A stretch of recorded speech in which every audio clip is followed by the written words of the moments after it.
What is up, guys? Mad Rambles episode 261 today, back again with another video as fucking always.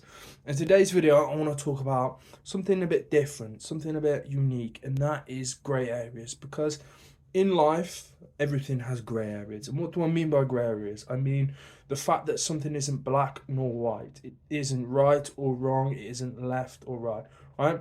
In reality, everything has nuances. Everything has some parts of it that's good, some parts that's bad. You take a worldly example, politics today, Russia, the West. We have this narrative of Russia being the bad guy, completely evil. There's never any good that comes from it, and us, paragons of virtue, can never be wrong. When in reality, life's a lot more complicated than that. There's grey areas. Some of the things we do is good, some of the things they do is good, some of the things they do is bad, some of the things we do is bad. Not to say that everything that they do is good nor bad, and vice versa. But the point is, there's grey areas. And I think when you want to go through a period of self improvement, and I think period of self improvement is more like a life of self improvement, you want to understand that there are grey areas. When someone says jump, it isn't necessarily right to just say, okay, cool, I'm gonna jump. How high do you want me to jump?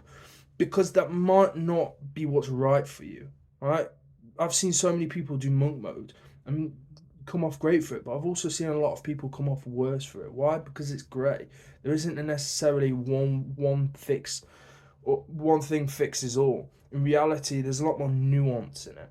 Some people work well from deep work that's monk mode esque, and some people don't. You need to find out what works for you. So I'm not saying don't try it. Just understand that it may not work for you. Why? Because we are more complicated than that. There is grey within even the self improvement industry. There's things that people will say that is good. There are things that people will say is right, and people will sort of have this prognosis of a problem, and part of their diagnosis may be right, part of it may be wrong.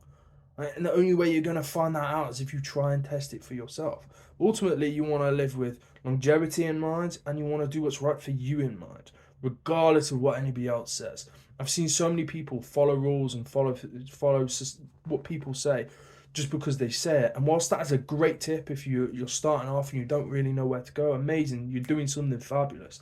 But in reality, if you want to have longevity in the game, which I think is what self improvement is all about, is having improvements over a long period of time so that they stack and stack and stack and turn into a massive improvement, which is called your life. And we need to understand this, and we need to actually digest this, because otherwise you're just blindly following what some people say. Andrew Tate, for instance, he's got some great points, but he's got some shit points. Alex Hormozy, I'm sure if you listen to him on business, amazing. I'm sure if you listen to him on some personal stuff, amazing. But I'm sure if you listen to him on others, it might be shit. We're all grey. None of us are perfect. It's never black or white. It's never you're right or you're wrong.